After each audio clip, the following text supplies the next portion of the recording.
안녕하세요. 저는 결혼을 앞두고 있던 20대 후반의 여성입니다. 사람이라면 누구나 남에게 멋져 보이고 싶고 잘나 보이고 싶다는 것 저도 공감합니다.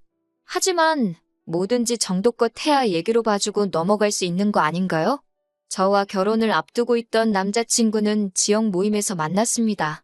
제가 지금 다니는 회사에 취업을 하게 되면서 이사를 오게 되었는데 동네에 친구가 한 명도 없으니 외롭고 심심하더라고요. 그래서 동네 친구를 사귈 겸 동네 사람들이 자주 이용한다는 지역 모임에 가입을 하게 되었습니다. 처음에는 온라인에서 대화를 주고받다가 정모에 참석하게 되었거든요. 그곳에서 남자친구를 알게 되었네요. 처음이라 분위기에 적응하지 못해 어색해하는 저를 이끌어서 사람들에게 소개도 시켜주고 말도 계속해서 걸어주고 하는 남자친구에게 저는 호감을 느꼈습니다. 그리고 남자친구는 정모 이후로도 저에게 적극적으로 연락을 취해왔기 때문에 저희는 자연스럽게 연인으로 발전하게 되었습니다. 사귀고 얼마 지나지 않았을 때부터 남자친구는 저랑 결혼하고 싶다고 몇 번을 이야기하더라고요. 하지만 남자들이 원래 연애 시작하면 꼭 결혼 이야기를 하잖아요. 그렇기에 저는 그렇게 진지하게 받아들이지는 않고 있었습니다. 결혼 이야기를 할 만큼 나를 많이 좋아한다고만 생각했어요. 그런데 사귄 지 반년 정도 됐을 무렵인가 남자친구가 정말로 청혼을 해오더라고요. 갑작스러워서 처음에는 결혼은 우리에게 좀 이른 것 같다고 제가 거절했습니다만 남자친구는 10번 찍어 안 넘어가는 나무 없다며 제가 받아줄 때까지 기다리겠다고 하더라고요. 결국 저는 그런 남자친구의 인내심과 적극성의 마음에 문을 열게 되었고 그렇게 저희는 본격적으로 결혼을 준비하게 되었습니다. 하지만 결혼 준비를 위하여 몇 번 남자친구의 부모님을 만나면서 저는 이 결혼을 하는 게 맞는 건지 의구심을 품게 되었습니다. 남자친구의 부모님은 전후 사정 설명 없이 저희에게 따로 살지 말고 당신들과 같이 살자고 하시더라고요. 당시 남자친구는 부모님과 50평대 아파트에 살고 있었습니다. 평수만 들으면 굉장히 좋고 비싼 집 같지만 지역이 서울도 아니었고 지하철을 타려면 30분은 버스를 타고 나가야 하는 그런 곳이었기 때문에 사실 장점이 없는 동네였습니다. 특히 저 같은 경우 직장이 서울 중심에 있었기 때문에 그 집에 들어가 살면 최소한 하루 3시간은 꼼짝없이 출퇴근에 써야 할 상황이었습니다. 사정이 그렇다 보니 저로서는 아무리 남자친구 부모님의 말씀일지라도 싫다는 의사표현을 확실히 해야만 했습니다. 게다가 남자친구의 부모님은 저희에게 그냥 들어와서 살라는 게 아니라 저희 각자가 모은 돈을 당신들에게 주고 들어와 살라는 거예요. 그 돈으로 어디 가서 50평대 아파트를 구할 수 있냐면서요. 말도 안 되는 남자친구 어머니의 논리에 짜증이 났지만 그래도 얼굴 붉히기는 싫어서 제가 한번 남자친구와 잘 이야기해보겠다고 했습니다. 그렇지만 어머님의 요구는 거기서 그치지 않았습니다. 저는 분명히 남자친구에게 그 집에 들어가서 살지 않겠다고 말했음에도 불구하고 남자친구가 어머님께 뭐라고 했는지 어머님은 저희가 같이 살게 될 거라고 생각하셨나 봅니다. 저에게 50평짜리 집에 사는데 차도 하나 있어야 되지 않겠냐며 특정 브랜드의 차를 혼수로 하나 해오는 게 어떻냐고 저에게 강요하시더라고요. 저는 이미 제 차를 따로 가지고 있다 말씀드렸는데 제가 타는 그 코딱지만한 차 말고 가족 넷이서 다 같이 탈 수 있는 큰 차로 한 대 뽑으라고 계속해서 고집하셨습니다. 어디 가서 그런 차 타고 있으면 사람들한테 손가락질 당하고 우습게 보인다고요. 제가 이미 타고 있는 차인데도 그 차를 타는 사람들은 참 없어 보인다고 하는 말이 어이가 없었습니다. 제가 차에 관심이 없는 편이라 저희 보고 사라고 하는 차를 인터넷에 검색을 해봤는데 가격만 7천만 원이 넘는 차더라고요. 심지어 그 차를 사오는 건 저지만 우리 가족이 다 타고 다닐 차라는 걸 강조하면서 예비 시부모님도 그 차를 끌고 다닐 것 같이 말씀을 하시더라고요. 어차피 회사는 대중교통 타고 다닐 거 아니냐고 평일에는 자기도 좀 끌겠다고 하시면서 그 속리를 숨기지 않으셨어요. 결국 참다 못한 제가 남자친구에게 당신이 나서서 확실히 상황 정리를 하지 않으면 내가 조목조목 따지고 들어야 하고 그렇게 되면 서로 불편해질 텐데 괜찮겠냐고 했습니다.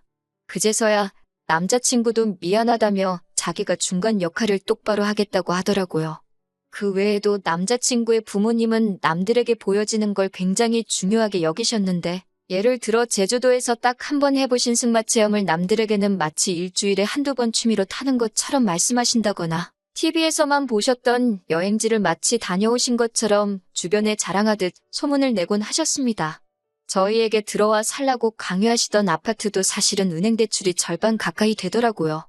저한테 그렇게까지 말씀은 안 하셨지만 대출금이자 내는 게 부담스러워서 저희 돈이라도 받아서 조금이나마 대출을 상환해보려고 하셨던 건 아닌가 싶기도 하더라고요.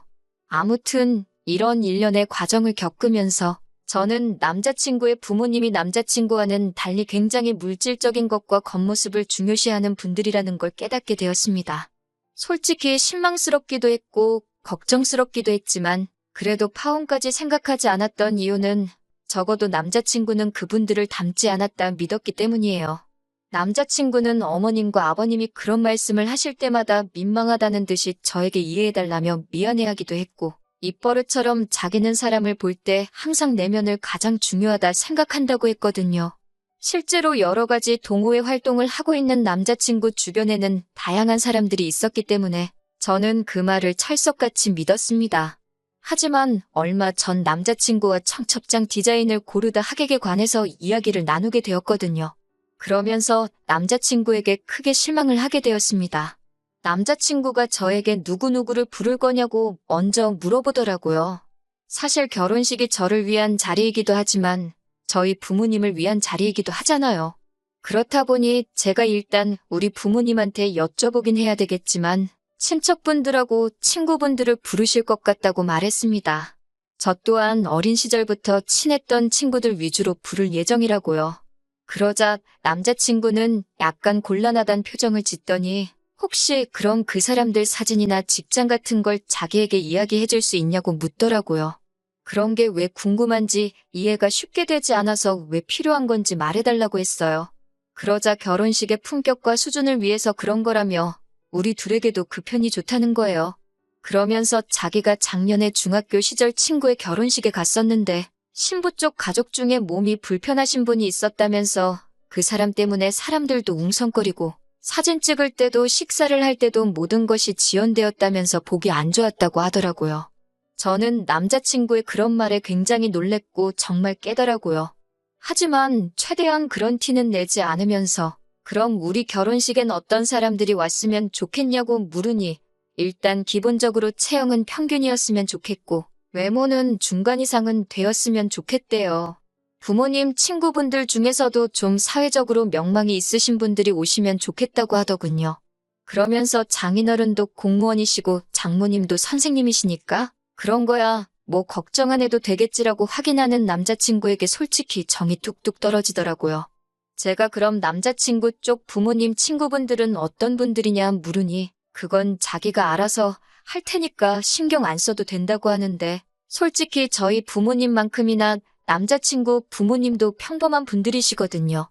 남자친구 어머님은 과거엔 보험회사에 다니셨었고 아버님은 작은 가게를 운영했던 걸로 알아요. 세상 직업에 귀천이 없는 것이고 세상에 저보다 잘난 사람이 얼마나 많은데 남자친구가 저렇게 기고만장한 건지 어이가 없어서 웃음이 날 지경이었습니다. 저는 남자친구에게 웃기지도 않는다고 말도 안 되는 소리 좀 하지 말라고 했어요. 우리 결혼식이 무슨 연예인 뽑는 선발대회도 아니고 우리가 무슨 자격으로 사람을 골라서 초대하냐고요. 누구든 와서 진심으로 축하해주면 그걸로 감사하고 고마운 일 아니냐고 했습니다. 남자친구는 저더러 뭘 몰라도 너무 모른다면서 그럼 어른들이야 그렇다 쳐도 적어도 제 친구들만큼은 좀 수준 있는 여성들로 초대하라고 하더군요. 저는 속으로 그럴 일은 절대로 없을 거다라며 콧방귀를 뀌었습니다. 이때도 파혼까지는 생각하지 않았는데 그 이유는 저런 썩어빠진 정신머리는 살면서 뜯어 고쳐놓으려고 했거든요. 하지만 그럼에도 불구하고 제가 남자친구와 결국 헤어지기로 마음을 먹은 이유는 남자친구의 노트북에서 보지 말아야 할 것을 봤기 때문이에요. 그날도 평소처럼 남자친구와 결혼식에 관한 세부적인 사항도 정할 겸해서 카페에서 만나 데이트를 하고 있었습니다. 그러다 남자친구가 화장실을 간다고 잠시 자리를 비웠는데 배탈이라도 난 건지 오래 돌아오지 않더라고요. 그러다 남자친구가 두고 간 노트북이 눈에 띄었습니다. 평소라면 별 관심이 없었을 텐지만 그날따라 친구들하고 도대체 무슨 이야기를 하는지 궁금해지더라고요. 남자친구의 노트북 비밀번호는 사실 이미 데이트를 하면서 의도치 않게 여러 번 본 적이 있어서 내용을 보는데 아무런 문제가 없었습니다. 하지만 차라리 보지 않았다면 나았을까요? 남자친구는 제가 친구들과 찍은 사진을 바탕으로 무슨 발표 자료처럼 정리를 해놓았더라고요. 이 친구는 얼굴이 A급이다. 이 친구는 다니는 회사가 좋다던가. 또 다른 한 친구는 얼굴은 예쁘지만 조금 싸 보이고 직업도 별로다 등등. 제 친구들을 외모, 학벌, 직업 등등 해서 자기가 뭐라고 제 친구들을 등급을 매기고 있었던 겁니다. 결혼식을 앞두고 저희 주변 여러 친구들에게 남자친구를 소개하기도 했었고 평소에도 제가 남자친구에게 친구들에 대해서 자주 이야기했기 때문에 남자친구도 제 친구들에 대해서 학교나 직업 같은 기본적인 이야기는 들어서 알고 있었거든요. 저는 어이가 없었지만 그래도 남자친구에게 확실히 이런 짓을 한 의도가 뭔지 물어봐야겠다 생각했습니다. 어떤 오해나 의심만으로 경솔하게 파혼을 하고 싶지는 않았으니까요. 하지만 안타깝게도 제 추측은 정확히 맞아 떨어졌습니다. 곧 화장실에서 남자친구가 돌아왔고 저는 솔직하게 몰래 노트북을 살펴본 것부터 사과를 했습니다. 하지만 남자친구는 예상과 달리 놀라지도 않았고 화도 내지 않더라고요. 저는 남자친구에게 제가 발견한 것들에 대해서 말하고 도대체 왜 이렇게까지 내 친구들을 분류하고 정리해 놓았는지 그 이유가 도대체 뭐냐고 물었습니다. 그러자 남자친구는 저번에 자기가 이야기하지 않았냐며 자기는 우리 결혼식에 수준 있고 교양 있는 여성분들만 참석해서 자리를 빛내주길 바란다고 하더군요. 대체 왜 그렇게까지 해야 하냐고 묻자 자기가 결혼식에 초대한 하객들은 대부분 다 돈이 많고 학벌도 좋은데 그런 친구들에게 걸맞는 여자들을 보여줘야지. 훗날 우리가 그 덕을 좀 보지 않겠냐고 오히려 저에게 대묻더라고요. 그제서야 아니라고 믿었던 내 남자친구가 정말 정신이 썩어빠진 인간이었다는 걸 실감하게 되었습니다. 저는 남자친구에게 내 친구들이 무슨 한우도 아니고 등급 매겨서 장사를 하려는 거냐고 화를 냈습니다. 남자친구는 제가 화를 내고 있는데도 자기가 뭘 잘못했는지도 모르고 오히려 저한테 뭘 그렇게 기분 나빠하고 있냐며 위화해 하더라고요.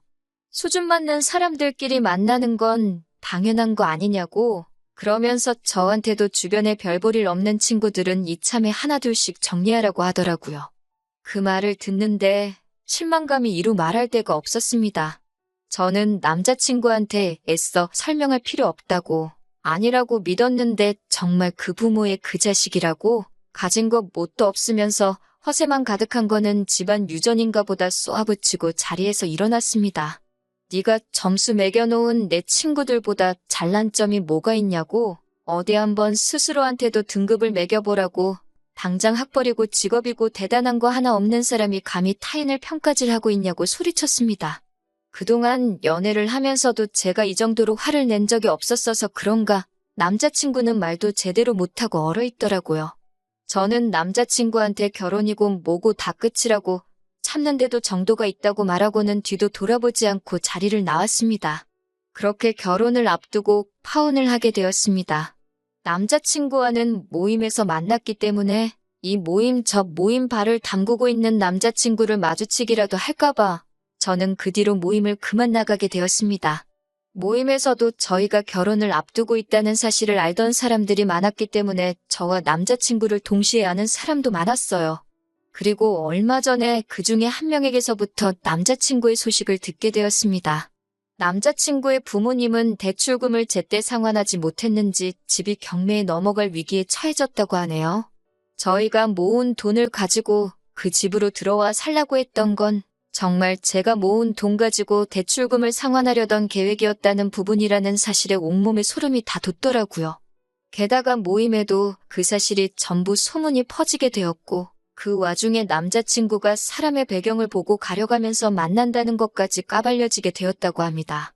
그도 그럴 것이 사람들 만날 때마다 직업이 뭔지, 학교는 어디 나왔는지가 제일 궁금한 사람이니 그 본성을 들키는 건 시간 문제였던 거였겠죠. 그런 이야기가 도는 가운데 모임에 누가 봐도 잘난 사람이 들어오게 되면서 스스로 열등감을 느낀 건지 소문 때문에 그런 건지 어느 순간부터 모임을 도망치듯 더나 코빼기도 보이지 않는다네요. 걷는 놈 위에 뛰는 놈, 뛰는 놈 위에 나는 놈 있다고.